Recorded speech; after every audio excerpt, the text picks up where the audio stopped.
that we don't have mountains on this kind of scale back home, which means that our relative success in snow sports can be attributed in no small part to a huge amount of hard work, a sprinkling of ingenuity, and a large portion of creativity, as Tim Warwood explains.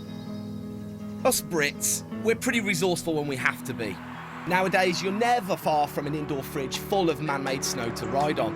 But the snow domes, they're too young to be responsible for this generation's current success. Oh no, that's down entirely to the humble Dryslope.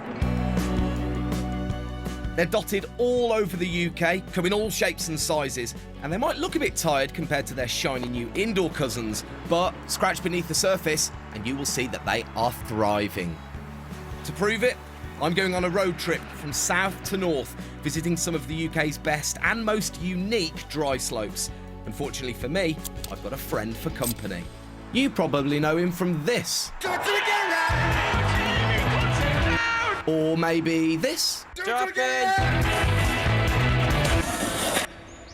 It is, of course, Jamie Nichols. Jamie. How's it going? Good morning. Morning. Do you still get a bit excited coming to a new slope? You've never ridden here? No, I've never ridden here, so I'm quite excited. That jump looks fun down there. Let's try it out. Let's do it. How you feel there? My best breeze do like fresh air. On my Vespa, looking like a real player. I can roll up to the club in a wheelchair. Looking still there. I got Jamie's autograph when he was about 11. To Tim, keep up the snowboarding. Jamie. Jack's pretty good. I whistle as I walk the pavement to pay rent. The first stop here at Snow Track's done and dusted. You got to say, pretty rad setup.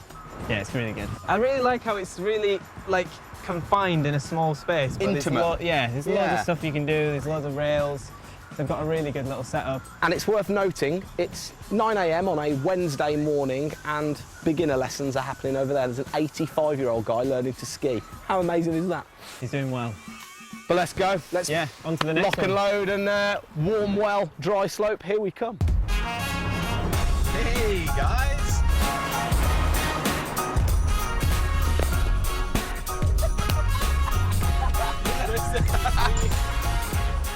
I remember competing here when I was 8 years old. I remember that so well.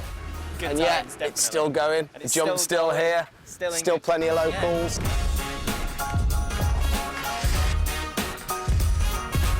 Just blown away by the locals, really. I mean, look at them. They're just sessioning this rail setup and absolutely loving it. Warm well. Woo! We'd had a lot of fun, but we couldn't hang around. Our final stop of the day in Gloucester was 124 miles and 2.5 hours up the road. This was a chance to relive the good old days. I won my first ever competition here a few years back. Jamie wasn't even born. And it was our first encounter with Dendex, the infamous wrist-spraining, finger-snapping, dreaded diamonds of doom. My lessons were on Dendex, but I'm definitely feeling very nervous right now. It's like 200 metres of panicking the whole way down. It's kind of like going back in a time warp to the 80s when riding on this stuff. I don't know. But it's nice, it's got a romantic charm to it.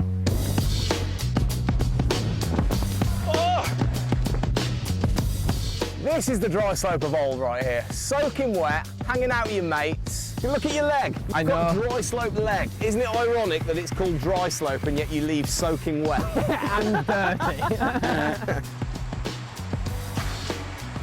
How are you feeling now? Feeling tired, man. It was good though, wasn't it?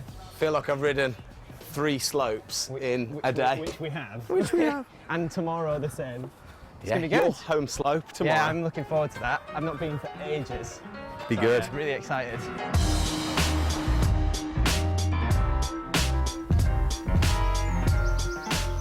How do you feel being back at Halifax? Every time I'm back home, I love coming up here. It's obviously where I started snowboarding, so it brings back a lot of memories for me. Well, they've rolled out the red carpet for us. They've opened early. We've opened, yes. And Andy Nuds is here. He's come to shred. He's come as well. No, it's going to be good. Come on, then.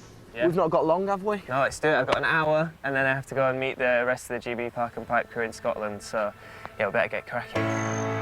Too fast for freedom. Sometimes it all falls down. Restraints never leave me. I keep driving and now it's one more boy and it's one more line. Rolling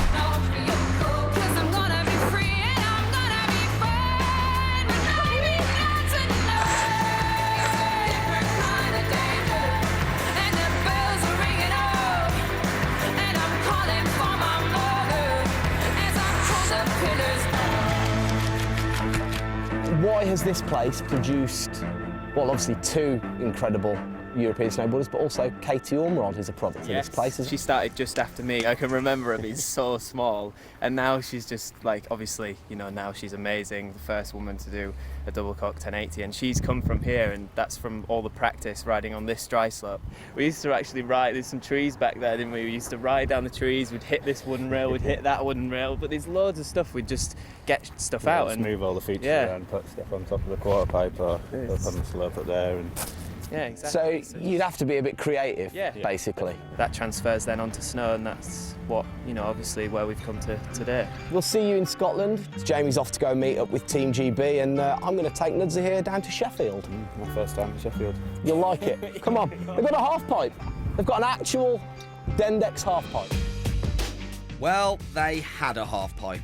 In 2012, Sheffield Ski Village was destroyed by fire.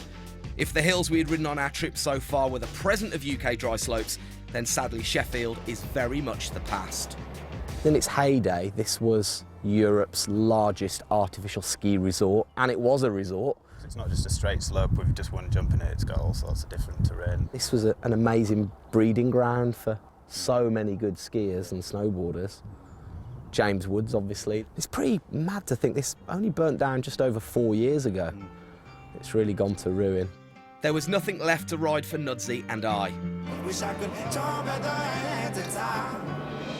But in 2015, the Salt Street crew proved that where there's a will, there's a way.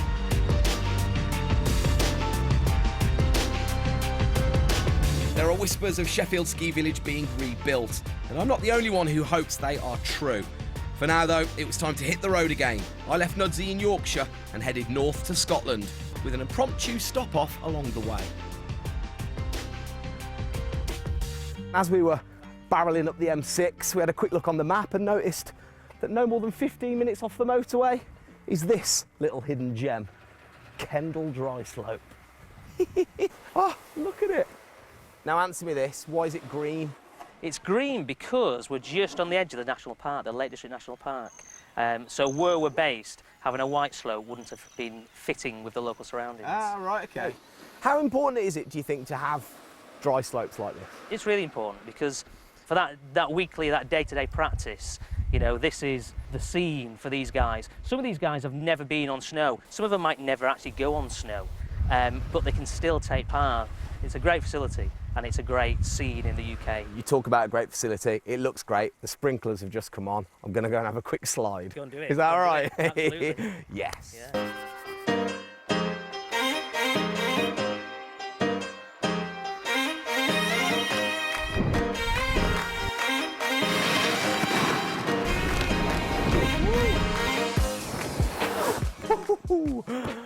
Well, there you go. Kendal, done and dusted. Very stoked we stopped off here. What a little treat that was. As the sun set on day 2 of our tour, it was quickly back onto the M6 with the small matter of 150 miles to drive to Glasgow and our final stop. We've met back up with Jamie and also that boy right there, Matt McCormick. He's a local legend around these parts and apparently he's pretty good.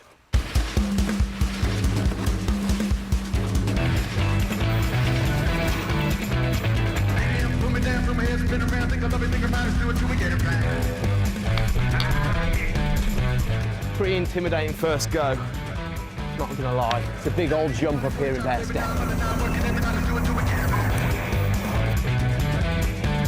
It seems like all the slopes we've been to, it's a similar deal, it's a similar scene. There's kids just constantly sessioning and riding and... Which is a good thing. Yeah. It's a good thing that the dry slopes still have scenes, because nowadays with the snow domes opening, people venture off into those places. Looking forward then, Team GB from Sochi Olympics, all dry slope riders. That's going to change at some point. It will be that some snow domes, some actual fridge kids will be born through the system. Oh yeah, obviously, yeah, they're coming up now. Like snow domes are still really new, and there's loads of young kids coming up through there. I think it'll always need to be like a collaboration between the two. There's one kid actually from Braehead right now, Leon. He started off in the fridge, mostly rides there, but he's just started coming here. He's like progressed so fast for jumps. Well, we've enjoyed it. We've had a good hot lap of the UK, haven't we? We're watching little Leon here as well, and you know, from what you've said, and obviously yourselves, it's future of British snowboarding is pretty bright, isn't it? Definitely, 100%. All right, well, listen, you haven't earned your bowl of chips yet, so should we have a few more? Yeah, let's do it. Come on, then. Let's go have a few more laps. runs.